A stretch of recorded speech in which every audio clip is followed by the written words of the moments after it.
I have a square here divided into 1, 2, 3, 4, 5, 6, 7, 8, 9 equal sections.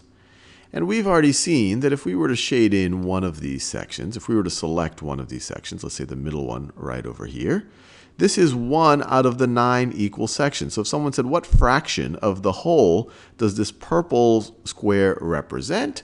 Well, you would say, well, that represents 1/9 of the whole. This thing right over here represents 1/9. Now, what would happen if we shaded in more than that? So let's say we shaded in this one and this one. So let me shade it in a little bit better. And this one and this one right over here. Now, what fraction of the whole have we shaded in? Well, each of these, we've already seen, each of these represent 1/9. So that's a ninth.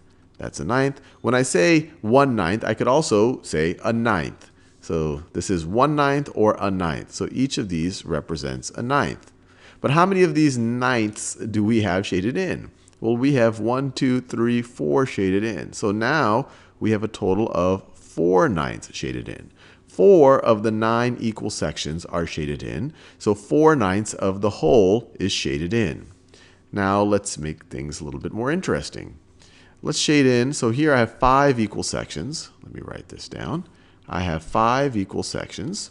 And let me shade in 5 of them. So 1, 2, 3, 4, 5.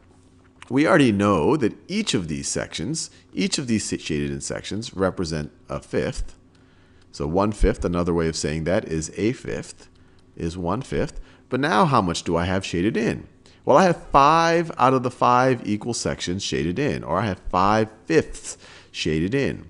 And you might be saying, wait, if I have 5 out of the 5 equal sections shaded in, if I have 5/5 shaded in, I've got the whole thing shaded in. And you would be absolutely right. 5/5 is equal to the whole. Now what I want you to do is pause this video and write down on a piece of paper, or at least think in your head, what fraction of each of these wholes is shaded in. So let's go to this first one. We have 1, 2, 3, 4, 5, 6 equal sections. 6 equal sections. And we see that 1, 2, 3, 4 are shaded in. So 4/6 of this figure is shaded in. Let's go over here. We have 1, 2, 3, 4, 5, 6. 1, 2, 3, 4, 5 equal sections. 5 equal sections.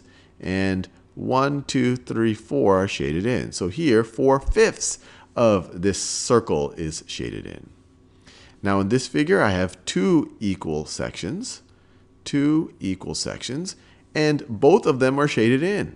So 2, and this we would say 2 halves of this figure are shaded in. And once again, if 2 halves are shaded in, that means everything is shaded in. That this represents a whole. Now this one right over here, it might be tempting to say, hey, I have 1, 2, 3, 4 sections. And 1, 2, 3 have been shaded in, so maybe this represents, the red represents 3/4 of the figure. But remember, the sections have to be equal sections. And this red section is way bigger. It actually looks like it's bigger than the other 3 combined. So you do not have 4 equal sections here. So at least based on how it's drawn, you can't say that 3/4 is actually filled in.